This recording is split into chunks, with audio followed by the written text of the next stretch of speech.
This is the Xebex XT4 Sled. It has caster wheels on the back, which lets you maneuver the sled easy. The question is, how do these wheels perform? And will the XT4 beat the reigning champ, the M1? Let's find out.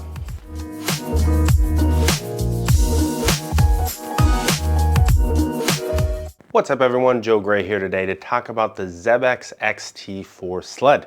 If you've been following along for a while, you know that I owned a sled before owning a home gym.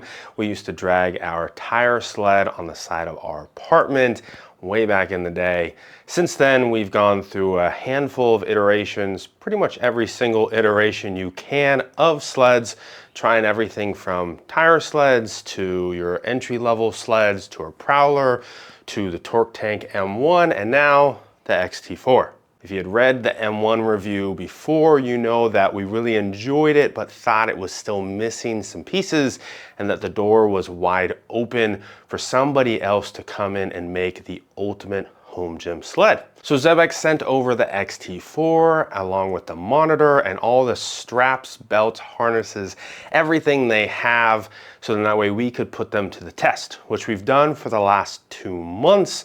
And now today, sharing the thoughts from myself, my wife, my daughter, and her soccer team on the XT4, so then that way you can know whether this is the next purchase for your home gym or not. If you do decide at the end of this video to purchase the XT4, there's a link in the description. It is an affiliate link.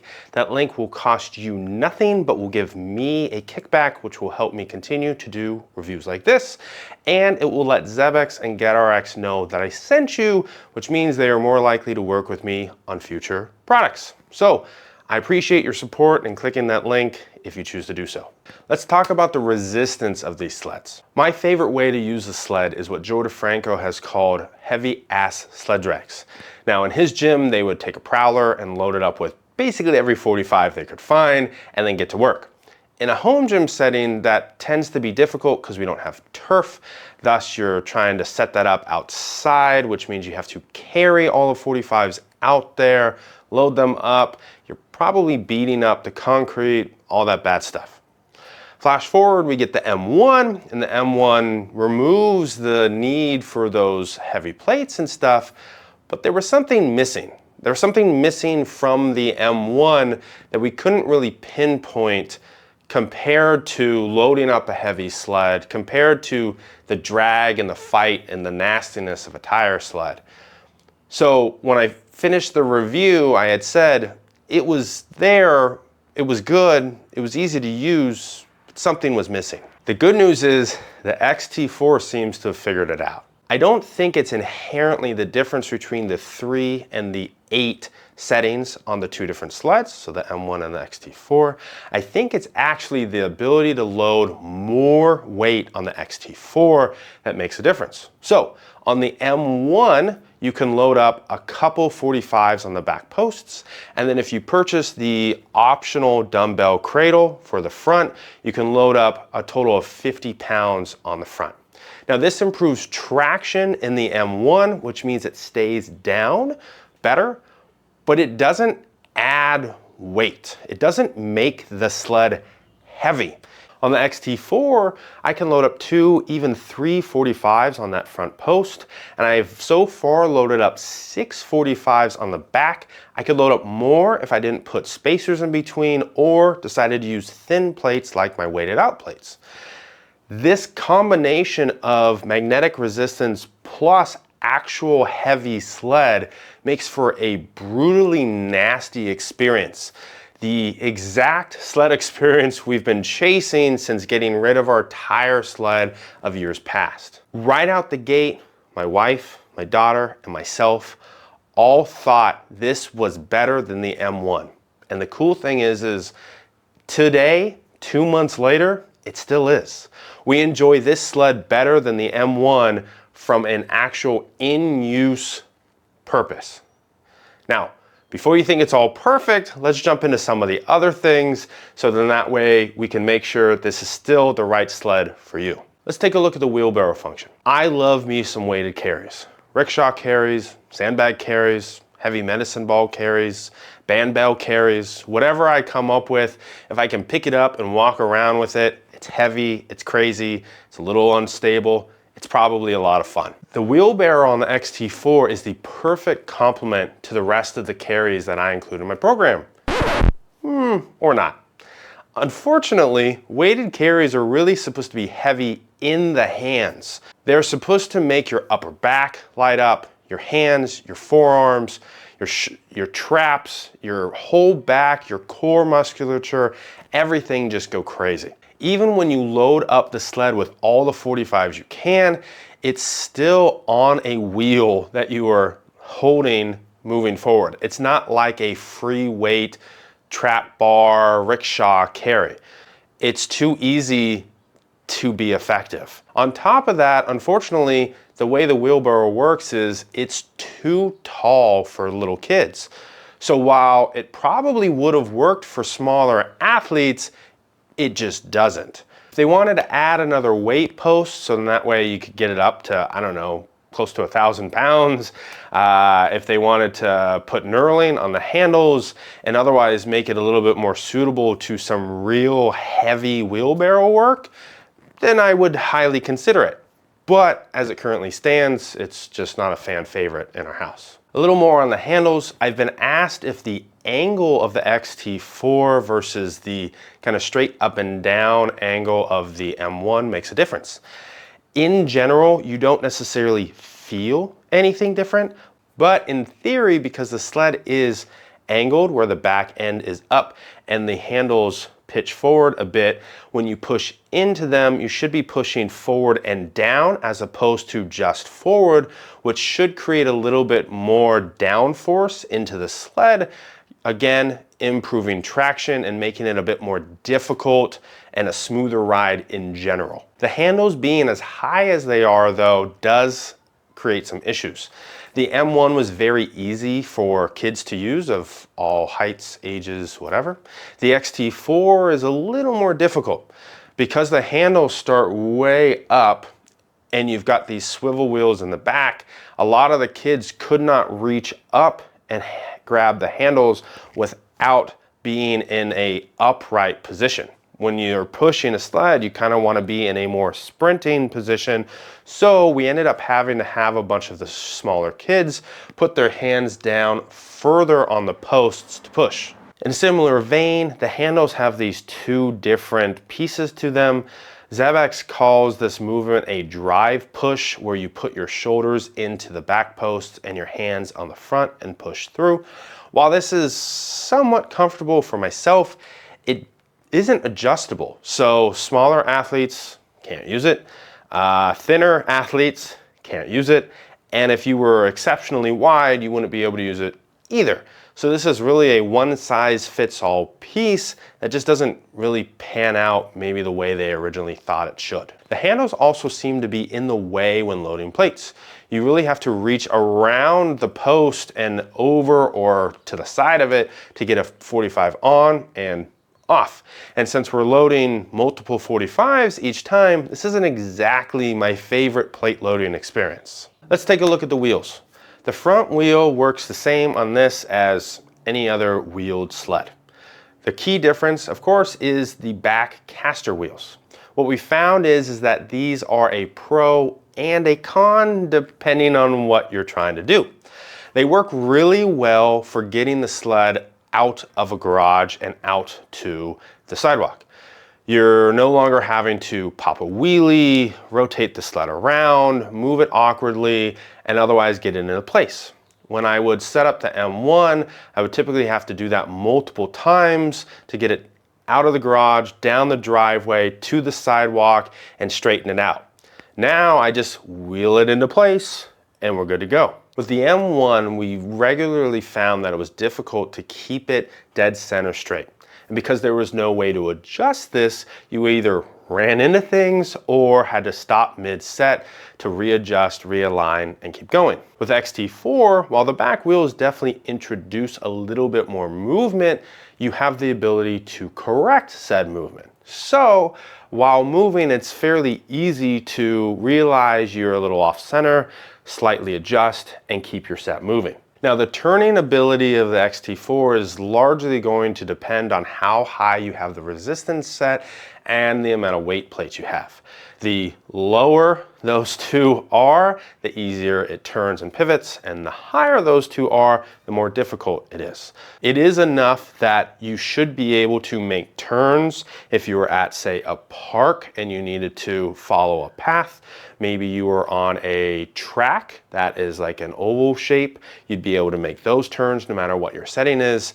If you're trying to go around cones for some type of slalom type pushing, that would be doable as well. Just keep in mind that you're not going to probably be able to make a full 180 while fully loaded and fully cranked on the resistance. Now, that little bit of movement in the back tires gets exaggerated greatly if we load up the sled very lightly and turn down the resistance. So if you plan to do something like some high-speed sprints with this, if you want to go fast, really fast, those back wheels are going to shake and shimmy and eventually spin out on you. So if that is a regular use case for you in a sled, this is a no-go. Another example of the back wheel spinning out on me was when I hooked up two of the straps to the front hooks of the sled and started pulling it down my sidewalk. It started moving forward, the back wheel spun and ended up going off the sidewalk, dumping on its side and spilling my 45-pound plates into the street. The sled itself ended up getting dinged up. My plates, which are pretty badass, don't look any worse for wear, but not exactly my favorite experience to have to pick up a bunch of 45s off the hot ass asphalt in the street in the summer, so not a real win there. And one more negative for the caster wheels to finish us off is the vertical storage.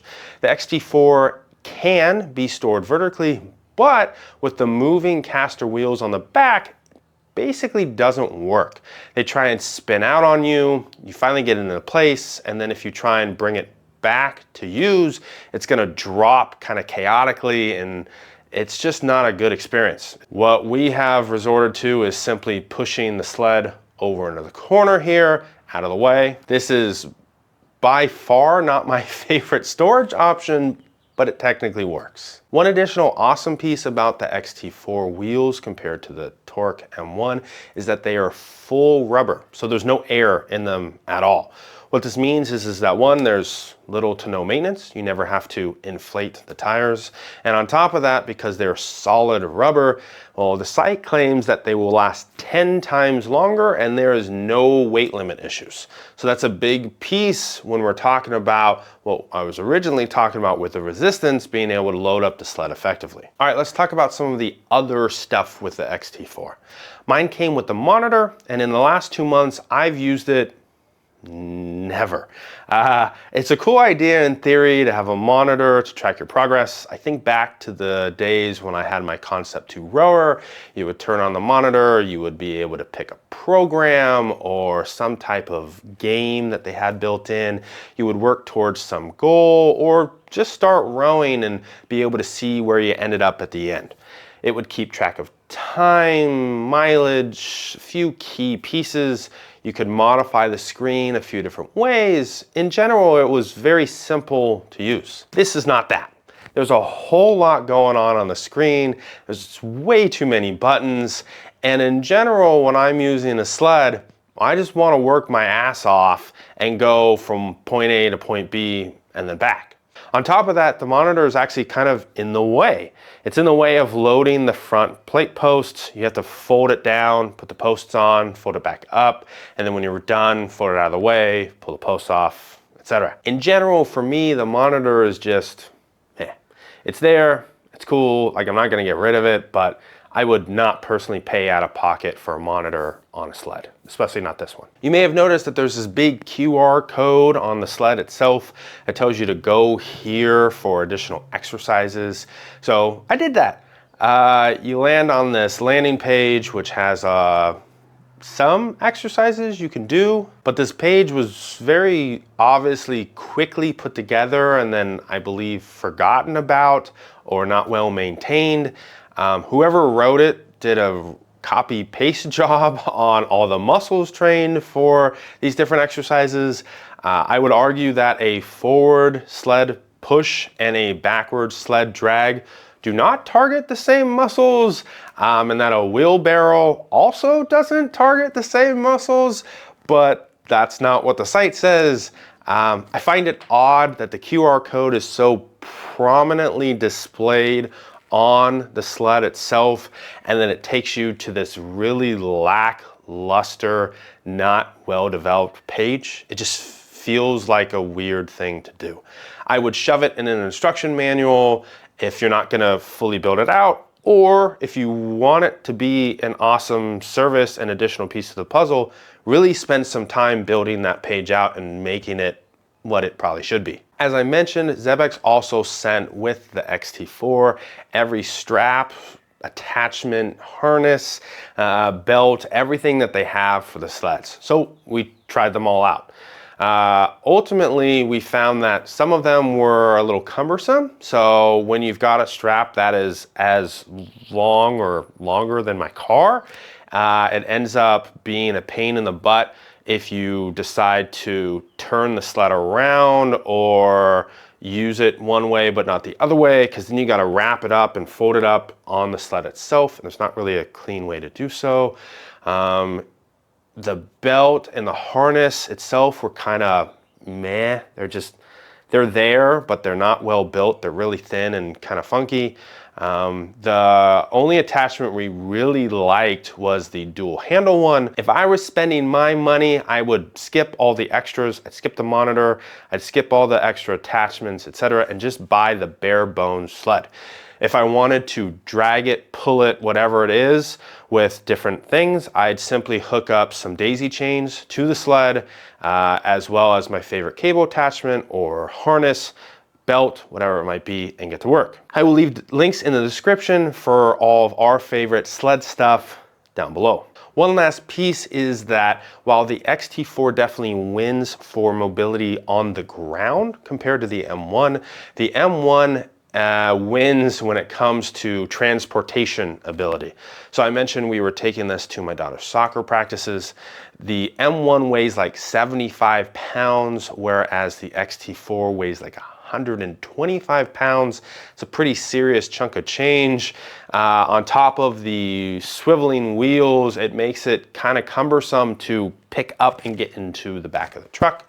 It's doable, but I kind of regularly thought I was gonna pinch or crush something. If transporting sleds to another location is a regular thing that you have to do, say you're a boot camp trainer or something, or a soccer coach, or your whatever it might be, if your primary use with these sleds is not at the place that you store them, then you want to consider that when deciding which sled is right for you. Okay, so we started really good with the XT4 and then kind of went as we went on. Where does that ultimately leave us? Well, my wife, my daughter, friends, family, different people, kids on the soccer team that I've asked to compare them side by side, which sled is their favorite, unanimously, across the board, from all of them, they picked the XT4.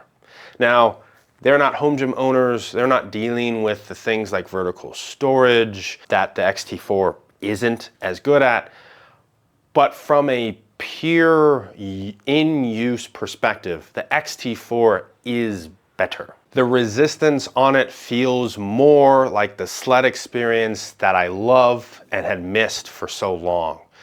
The ability to load plates plus the 8 levels of resistance just seems to work really well.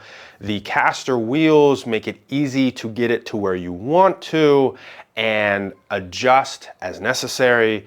Overall, the use, the performance while being a sled that you are pushing and dragging is pretty fantastic, minus the sprint piece. The other pieces that I mentioned, unfortunately, what that leaves us with is very similar to how I ended the M1 review, where I said, this is currently the best sled we've used, but the door is wide open for somebody else to come in and take the crown. So that's where I leave you with the XT4. We will be selling the Torque Tank M1 in favor of keeping the XT4 in our gym. However, if somebody else comes along and bests this one, because there's plenty of opportunity to do so, this will be on the chopping block and we'll move on to the next sled. What do you think about the XT4? Let me know below. Are you grabbing it? Are you not? Are you still sticking with the M1? Are you waiting for someone to come out with the legitimately perfect home gym sled? What do you think? Drop it in the comments below. If you liked the video, make sure to give me a thumbs up. If you want to see more videos just like this, hit that subscribe button. And if you want to see what's coming at you soon, you can check out my review pipeline, where you can see all the stuff I'm currently working on reviewing, as well as vote on what I should do next. And with that, that's the end of the XT4 review. I hope you enjoyed the video today. I will be back with more home gym awesomeness for all of you very soon.